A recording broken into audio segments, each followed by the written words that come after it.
Crosstalk, the unintentional transfer of signals between communication channels, a casual conversation.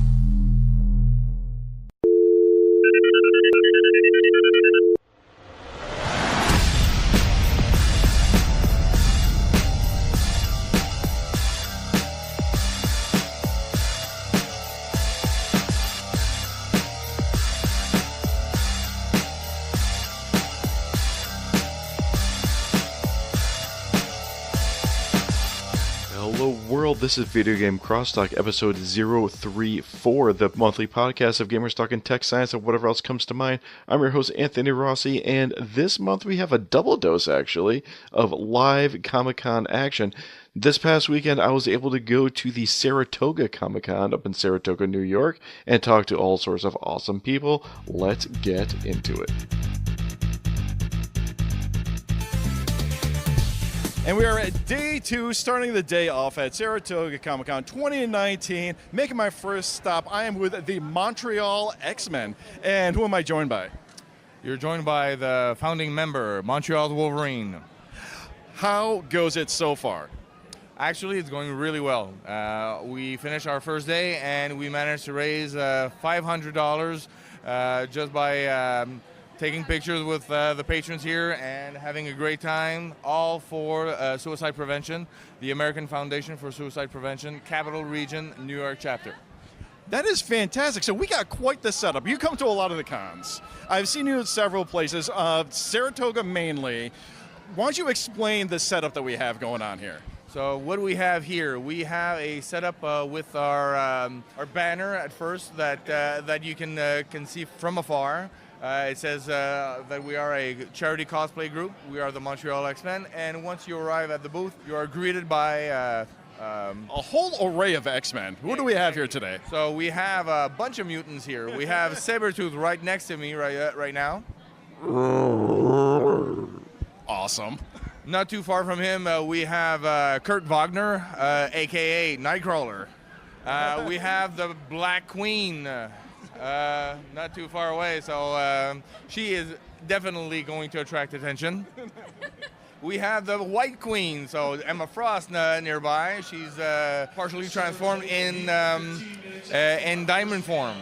We have Yukio from the Wolverine Tokyo movie.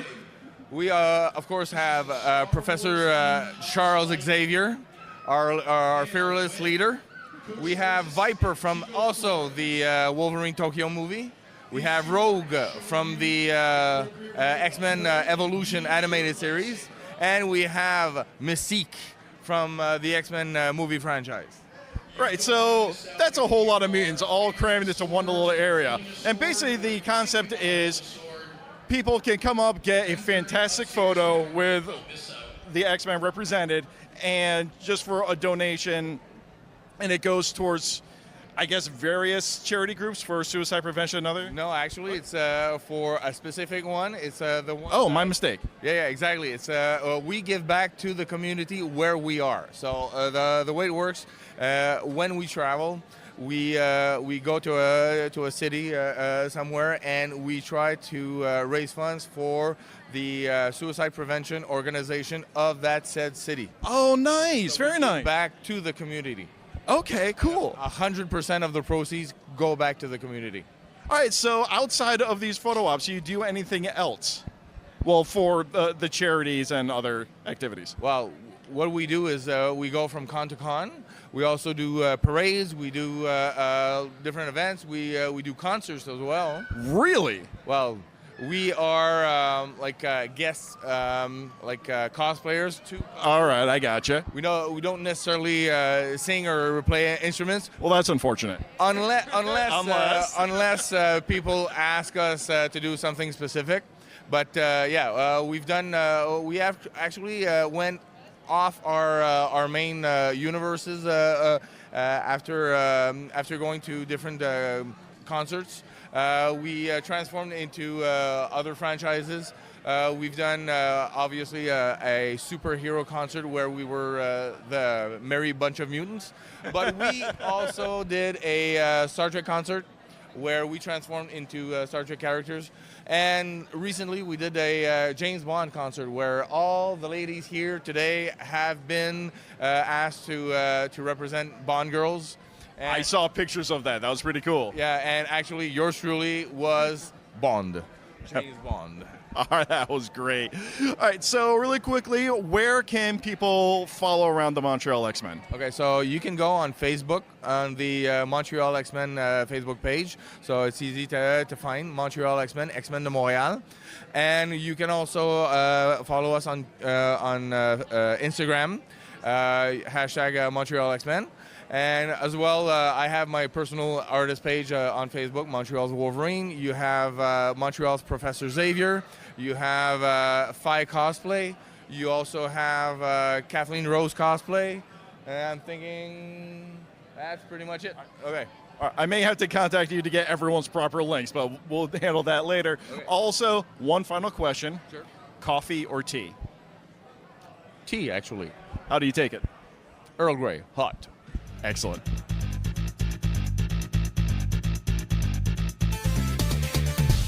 So we went back out into one of the main hallways, and now I am joined by the Hudson Valley Ghostbusters Club. And who am I joined by?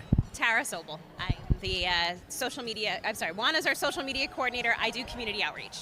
Well, fantastic. So we got quite the setup going on over here. Care to explain a little bit of what we're looking at? Yeah, so we have our Hudson Valley Ghostbusters Slime Lab, where kids and adults get to make their own slime or ectoplasm and take it home. Kids of all ages, myself included. Exactly, yeah. We were surprised at the number of adults who like making slime. But it's a good time. It's kind of therapeutic. So it's $3 to make a slime, but all of the proceeds go to charitable causes. So today we're supporting American Foundation for Suicide Prevention. Fantastic. And we have, everyone's got the Ghostbusters jumpsuit going on. Yesterday, I was just making connections, talking to people. I wasn't actually recording yesterday, but you and your companions, amazing steampunk variation. We did, yeah. So the girls kind of got tired of wearing the bland beige jumpsuit. Okay. So we went for a steampunk version. We had the steampunk patch, and we actually did full steampunk proton packs and ghost traps. It was fantastic. I can't remember if I got a picture of it. I really regret if I did not, but, rookie mistake. But we still have the steampunk proton pack. I will definitely be getting a picture of that. And yeah, I brought my son with me today, so he's busy making slime and charming everyone. It's ridiculous. He is adorable. So what else? We have a big Stay Puft Marshmallow Man. We do. We've got our big Stay Puft Marshmallow Man. We have Slimer, who always hangs out on our booth. He also hangs out on the car when we're driving. Awesome. Yeah, he eats our snacks, so we do have to keep the snacks hidden from Slimer. That seems like a full-time gig while traveling. It is. He's a lot to manage. His favorite are Pringles, so we actually don't get many Pringles. That's tragic. It's your favorite snack, but you have to purposefully not get it because Slimer makes a lot of crumbs. He is very messy. Remembering from the movies, he is not a clean. We haven't let him know that there's hot dogs here. Do not let him know that. No. The con needs to make money also. Right, exactly. Just be messy. We do have T-shirts as well, and of course we have our Ecto-1 owner's manual because the Ecto-1 Toyota Tacoma is parked outside. I just noticed that. That is fantastic. Yeah, and right next to it we have Tobin's Spirit Guide. So if you need some help identifying which spirit it is that's haunting your vicinity, we can help you with that. All right, and one more thing. I love the logo that was designed for Hudson Valley Ghostbusters. Can you explain to me the significance of what we're looking at? Yeah, so the H in our Hudson Valley, Hudson is the Bear Mountain Bridge, and then the V in Valley is the Tappan Zee Bridge, or now the Mario Cuomo Bridge. The Mario Cuomo. Yeah, exactly. But our founder, Matthew, is a Hi, Matt. designer, and he designed our logos. Cool. And, another thing. Now, at the last con I was at, I did speak with another Ghostbusters club. However, the Hudson Valley Ghostbusters Club, I swear I can talk, is special. You're one of 3 501c3 organizations, yes? That's correct, yeah. So we went through the entire process with the federal government to be recognized as a federal 501c3 nonprofit. So that means your donations are tax deductible. Awesome. Okay, one final question. Coffee or tea? Tea. How do you take it? Black. Fabulous. Thank you so much. Oh, and where can we follow you guys around on the social medias and such? We're on Facebook and Instagram, and we're working on getting our own website. All right. Best of luck to that. Thank you. Thank you.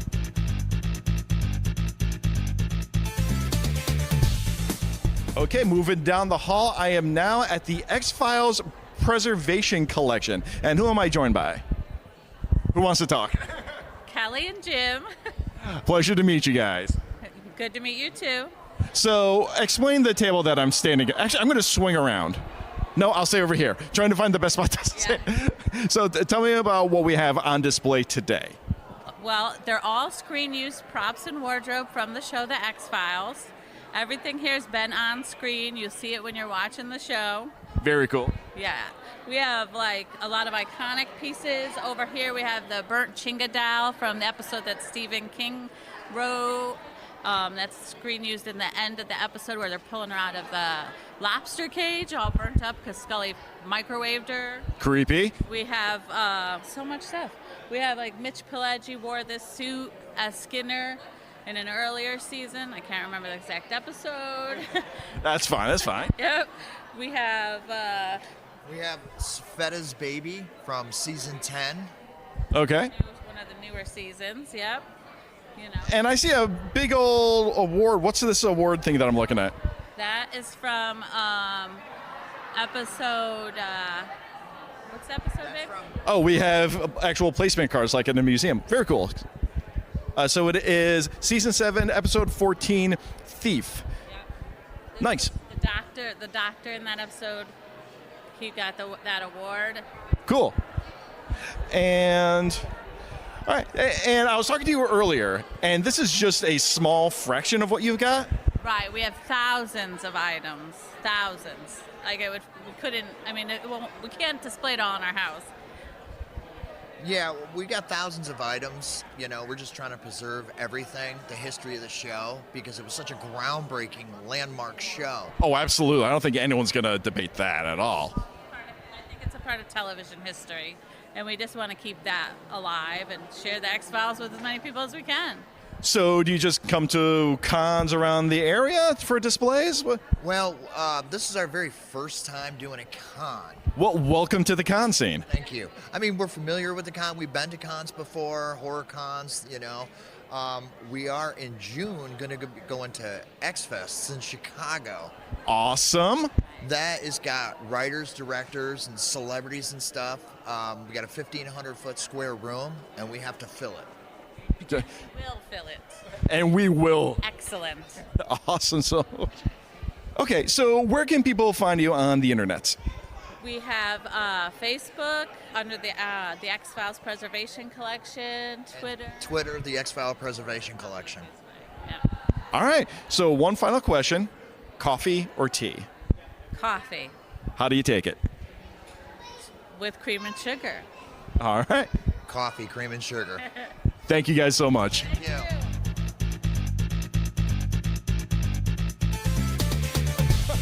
We're having fun already, but right now I am standing in front of one heck of a display. And why don't you introduce yourself? Hi, I'm Wesker. Hi, how you doing? Who else am I joined by? Jill Valentine. And Chris Redfield. Fantastic. So this is the Springfield Hive? Is that Springfield Hive.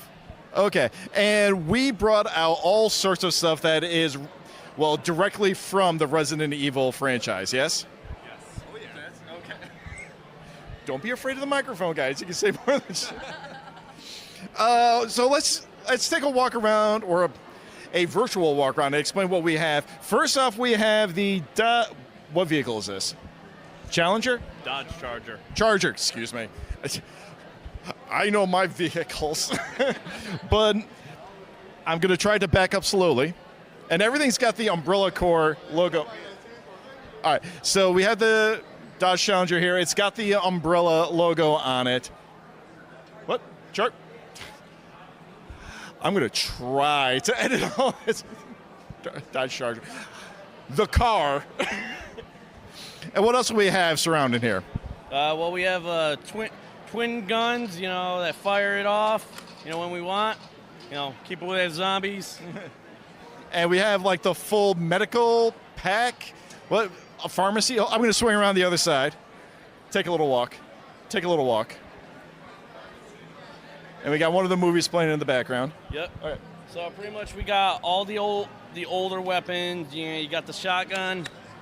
You got the scorpion that pops out. Got the old school typewriter.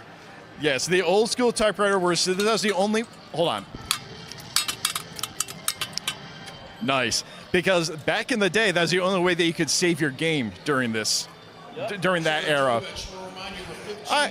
And is the Saratoga Con like the main con that you guys come to? Yes. Okay. Biggest con we go to. All right, we're going to move away from the TV. It's being hosted by Lady Bridget Cosplay and Midnight Road Cosplay. We're going to wait for the announcements to stop. You can actually find them in Cosplay Alley here. Okay. And the main thing that we have going on here, I see pictures are free. So if someone's to come up and grab a picture, what would they have in the photo? Well, they could either put on one of the lab coats that we have.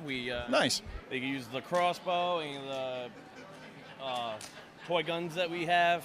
Photos are always free with us. We never charge. All right, and you guys have grown since I've seen you last time. So how many people do you have working with you now? 1, 2, 3. In full, it's about 11. Nice. Yeah. All right, so where can people find you on the internet? You can actually find us at you can find us on Facebook at Springfield Hive. Find us on Instagram at Springfield Hive. All right. Yeah. Fair. Same thing. Springfield Hive at yahoo.com. All right. If we want to send an email. If you want to send an email, springfieldhive at yahoo.com. All right. And one last question for you, good sir. Coffee or tea? Coffee. Fabulous. How do you take it? Cream and sugar. Excellent. Thank you so much.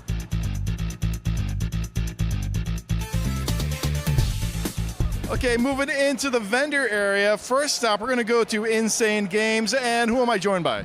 My name is David Mann. I'm also joined part of the sales team at Insane Games.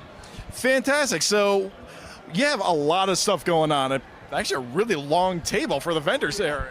We are part sponsors of the Saratoga Comic-Con. We have two table booths in Saratoga Comic-Con. So we've got video games, lanyards, kitsch, hats, and then at our other booth, we have more pops than the eyes can perceive. Yeah, there are a lot of pops over there. And actually, I kind of like the way that they have this set up, where the majority of the pop vendors are in that side area. Yeah, I think it does help to be able to get that idea of, all right, so you're not missing one pop collection over another, and then you can go to the vendors. We're helping each other out by saying, like, oh, we don't have them, but those people over there probably have, to help people get their collections and what they're looking for. That's actually a really good point that I've heard several times, because there are so many pops, so many, and you can't have an entire pop lineup at a single, I don't know, warehouse. And there's more of them every single month that they make. Right. So, and like for me personally, I'm not a huge pop collector. I have a few of my own. I recently picked up Ikora Ray from Destiny because I had to. I see the smile. I appreciate it. So I got a few of those at home, a few at the office. But when I come to cons, sure, you get the collector's items, but I want to meet the artists. I want to meet the vendors with unique items. Oh, yes, and that's part of my favorite part of the conventions is being able to meet and see these people live in person and get to talk about what you like about their art. How did they get the inspiration for these things? You know, I'm a fan of Overwatch personally, and so I love to see Overwatch art. Where they're drawing their inspiration from, what they're doing for, things like that. So it's always a great time at the conventions. All right, so what do we have on this table? We have some lanyards, we have some wallets, some hats. What else do we have going on? So on the far side here, next to my friend Joe here. Hi, Joe. Hello. We've got games from every system or era that gaming had. Unfortunately, a lot of them have sold out now at this point, but we've got a stock of Genesis, NES, SNES, PlayStation, Dreamcast, and then a lot of games in box, which is really cool. Yeah, let me know your thoughts on this. So I am old, and and a lot of games that I grew up playing that weren't, they weren't huge hits, but good Lord, they got expensive. Like, I don't see it here, but I've seen it in some other used game and retro shops. Something like Ogre Battle.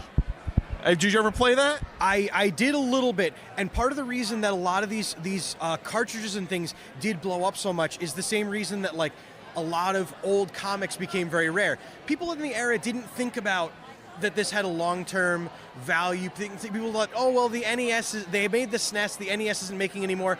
I'm going to put it out on a garage sale. We're going to get rid of it. We're going to clear up space on the entertainment system for the new VHS player. Like, right, all right. So then, like, just like the comic books, people used them for wall stuffing, things like that, and now they're these collectible items because, you know, if Toys R Us had an exclusive on it, you know, right. But a lot of these things, now they're collectibles because people threw them out. They didn't value them. They broke them. You traded them to your neighbors for dog chow, you know? Right. So you were on a panel yesterday. Yes. And that was all about video games. So you had a chance to briefly speak about streaming, right? Yes. I got to speak about my personal stream, DAM314 on Twitch. I also have the pleasure of Insane Games has its own podcast called... Oh, really? Oh, yes. It's called Behind the Counter. We do it live on our Facebook through Insane Games NY, and we also are on Insane Video Games on... Insane Video Gaming. Always mix up those two. I understand. On twitch.tv. My personal stream operates every Wednesday and Sunday morning. And then the Behind the Counter is every Wednesday. We talk for about an hour about pop culture, video gaming. We had a big Game of Thrones episode on, and we always have guests and things like that. But getting to talk about video gaming and streaming and things at this panel was awesome. And I enjoyed it so much. Getting to share the experiences I've had, as I know you have had. And getting to share with people, getting to answer questions, things like that was just an experience I will never forget. Fabulous. So speaking of Game of Thrones, though I'm recording this Sunday morning. Yes. We are on the morning of a terrible, terrible battle coming in Game of Thrones. I'm looking so much forward to the Battle of Winterfell to see. The last 2 episodes, they've been a lot of character development, and to be honest, it's been a pleasure for me to see all these characters who may have never shared the screen before interacting with each other, and now we find out what shakes out. I know, it's like the first two hours worth. It was just a homecoming, and then the nervousness, like the sweats and the anxiety. I've had this several times back when I was promoting local music. Like, I could not be standing still the 20 minutes, half hour before like a big show. This is what's happening. Again, the episode is going to be airing tonight in about 12 hours or something like that. But obviously this podcast will not come out before that episode is released. Who do you think is going to survive? Ooh. And I was talking to a friend of mine at the office. I can see a reason for like every single person to live or die equally. To be honest, there's one character that I really want to live, and it's Sam. Please let Sam live. For goodness sakes, that man has been through so much, and he's done so much work, but he gave away the sword in the last episode. And so, oh no! I know. Oh no! I was like, the weapon man! Well, I love the fan theory that Sam is actually recording the histories of Westeros, but it was that one episode where... Hold on a second.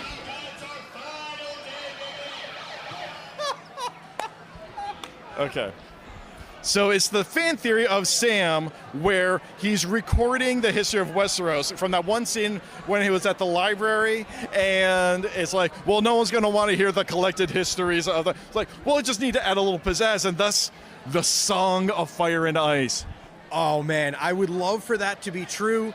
I did on our on Behind the Counter, I did say that I have a feeling he may not make it to the end, that the recording may be someone picking it up after he passes. Someone may find importance in it. But I would love to see Sam making it to the end.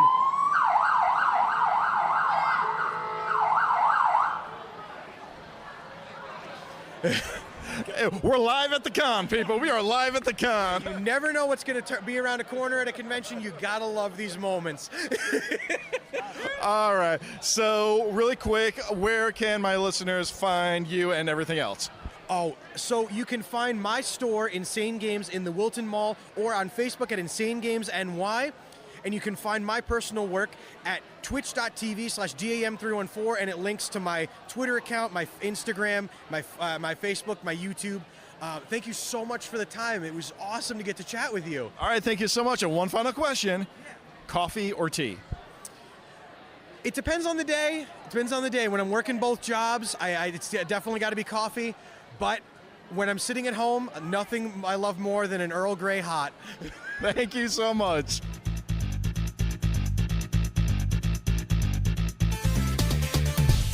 All right, walking around more on the vendor side, we are now joined with Johnny C. Johnny, how you doing? Very good. How are you doing today? I am doing fantastic. So you've been keeping busy the entire con, right? Yes, the entire show. They have me doing a little bit of everything. I'm kind of like the concierge of Saratoga Comic-Con. So, like, when you go to a hotel and there's that guy at the front desk, like, that's kind of me here, And it works. I think we've heard you a few times as I've been recording as you echo through the con. Yeah. My voice kind of reverberates through the halls of Saratoga Comic-Con. So resonant. So resonant. But you have your own stuff out here, so let's talk about that real quick. Oh, sure thing, yeah. So, aside from being kind of the host here at Saratoga Comic-Con, I'm a independent comic creator. I have several titles here available at the show. One of my books is called Surrounded by Death. It's kind of best described as a cross between Mallrats and The Walking Dead. Basic story arc is that they're living out the zombie apocalypse in the mall until one day they run out of a very specific resource everybody loves, which is a coffee blend. Oh no! I know, if you run out of coffee, what are you going to do, right? So our leader takes it upon himself to go into a dangerous portion of the mall to the Espresso Presto Cafe, rife with zombies to get more. Very cool. And really quickly, what else do we have? Sartana? Oh, yeah. Sartana is a spaghetti western. It's based on a pre-existing character from an old series of movies. I essentially just decided to play in that sandbox and create an origin story. You can watch the movies for free on YouTube and then read the comics. Oh, very cool. And they coalesce. All right. I know you're a busy man, so I'm going to keep this brief, but anything else you'd like to plug while I'm standing here? Yeah, I'm also part of a movie preview show, which is a movie fan site on Facebook. Find us out there. And first and foremost, just have a good time. Be a fan. All right, cool. So where can people find you on the interwebs? Facebook, at fb.com, Your Johnny C, possessive as in Your Johnny C, and at Johnny C138 on Instagram and Twitter. All right, one final question. Coffee or tea? Oh, coffee, hands down. All right, well, how do you take it? Light and sweet like my women.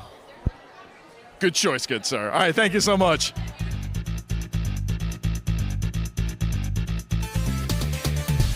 Okay, and now I am over at the Lonely Girl booth. And who am I joined by?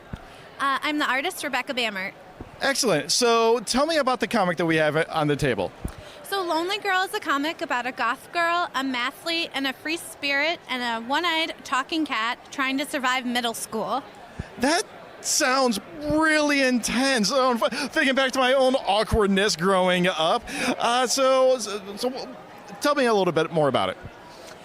So the story starts with focusing on Lonely Girl and her cat, and she kind of has a hard time making friends, so she slowly finds other kids who also didn't have very many friends, and they all kind of come together to get through things like dealing with bullies, dealing with hard classes, trying to talk to people you have a crush on, all the things that are really hard in middle school. All the things. Oh, I hate myself when I think back to those awkward years. So I also see a few other things on here. Why don't you give a quick rundown of what else we have on your table? Oh, I have some anti-bullying tips because the comic focuses a lot on bullying, and I'm also a social worker, so I find this subject really important, and it's really prominent for kids still now. So you have a little bit of an insight on this, a little bit more than like your typical person? Yeah, I work with kids. I also mentor kids in a high school musical theater program, so... Okay, so tell me a little bit about that, if you're allowed to. Yeah. I mentor a small school around here where we just help the kids learn how to sing and come out of their shell and just kind of help them get through the musical season and help them tutor with their homework and deal with all the other things they have to do. if you can survive, it's weird, actually. So I've been on stage a few times in various forms here or another. And some people just get freaked out when the spotlights come on. Sometimes, rather than getting freaked out, I go into like sensory overload, and then I'm actually relaxed again. Have you ever experienced that? Oh, yeah. We actually had one kid. He has a disability he's really self-conscious about. And he was so talented. We kept saying, you have to be in the show. You have to be in the show. Keep it going. And so he finally did. And he was like a totally different person when he was on stage. And he just came out of his shell and lit up. Oh, that's fantastic. Yeah, it was amazing. All right. So where can people follow you and the book? Well, they can follow me on Instagram. I'm LonelyGirl1983. I am on Facebook, but it's under Becca Songbird, because that's my singing page. Okay. Yeah. And one last question, coffee or tea? Oh, that's hard. I love them both. Any particular way? Well, I like herbal tea, and I like iced coffee. All right, thank you so much. Thank you.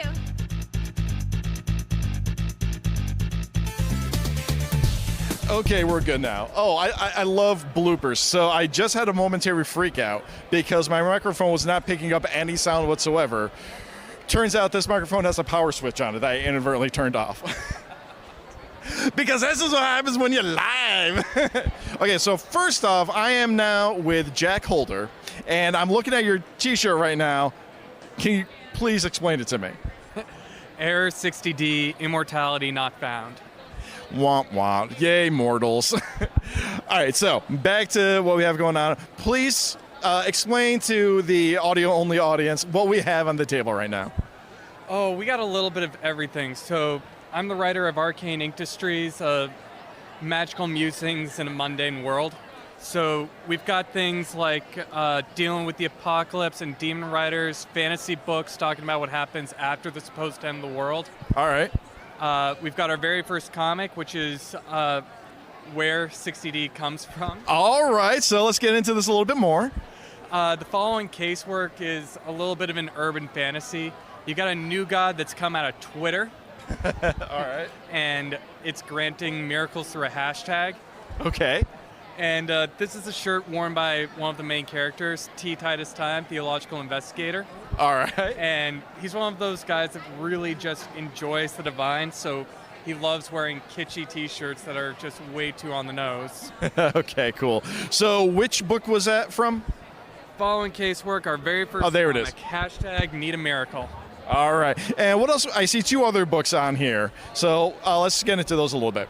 So these are our first books. Dealing with the Apocalypse is a collection of short stories that talk about what happens when the world ends and magic begins. So you got stories in there like the first manned mission to Mars is up there. They get a message from NASA going, hey, planet Earth is kind of gone, so don't come back. Whoops. And then you got like a group of young girls, a couple hundred years later, the world is not really end. They start developing magical abilities. Their great-great-grandparents held on to the old comic book collection. They're inspired to become superheroes. Nice. And we have one more, Demon Riders. What's going on here? Demon Riders is a bit more of a fantasy western. What you've got here is Harsk, a grizzled old demon hunting vet. Last call for the Nightmare on Halloween panel upstairs in the mailroom. That's featuring Ken Simmons. And then what's going on there is he adopts this half-demon, Kate, surprising everyone, and she grows up in the hunting life, just trying to figure out what it means to do good and stop evil, looking like she does. Very cool. Okay, and finally we have one last little promotional item here. Why Faith? Now this was really interesting as I was talking to you yesterday. Let's get into that a little bit. So I'm the editor of a new comics anthology called Why Faith. It's a conversation starter. 30 different teams talking about why or why not they have faith from a creative perspective. Now, we always have to make clear that this is a conversation piece, not a conversion. We're not out trying to get anyone to join a certain religion or run away from it. Yeah, it's just a conversation of what's going on, correct? Exactly, but we got a few New York Times bestselling authors, William Paul Very Young, cool. Jody Lynn Nye. They're doing their very first comics ever. Trina Robbins, the Eisner Award winner, who was the first woman to draw Wonder Woman. Okay. And she's doing pieces. We've got, of course, we got Christians, Jews, Muslims, but we've got atheists, agnostics, Taoists, D&D, Wicca, anything that you can think of under the sun. And that's going on Indiegogo right now. Nice. So first let's go to the Indiegogo. Where can they find that? Just look up on Indiegogo.com, Why Faith, the Comics Anthology. All right, and how about the rest of your social medias? So you can find us on Twitter at JackHolderAI, as in Arcane Industries. You can find us on Facebook, Arcane Industries, and Instagram, JackHolderAI as well. All right, thank you so much. And one final question, coffee or tea? Coffee, man. You gotta give it up for the coffee. How do you take it? Straight black. Excellent. All right, thank you so much. Thank you. All right, that was all the audio I was able to record this past weekend. Unfortunately, I was not able to grab audio from everyone I talked to. Just too busy, too much going on. However, my son did have quite the great time having his picture taken with some of you people. So quick shout out to those I wasn't able to grab an interview from. That includes Chris Martinez of Evil Geeks, Lorraine Toth, Sean Usick from Sean Usick Illustration, the Adirondack Zombie Hunters LLC, Spiral Silhouettes, and Crazy Cats Cosplay. Thank you all for hanging out with me, and looks like I've got quite the string of live shows going on, and I have another one scheduled not too long.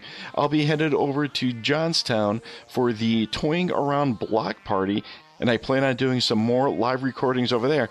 Don't worry, we'll get back to the regular type of podcast, but until then, game on, my friends.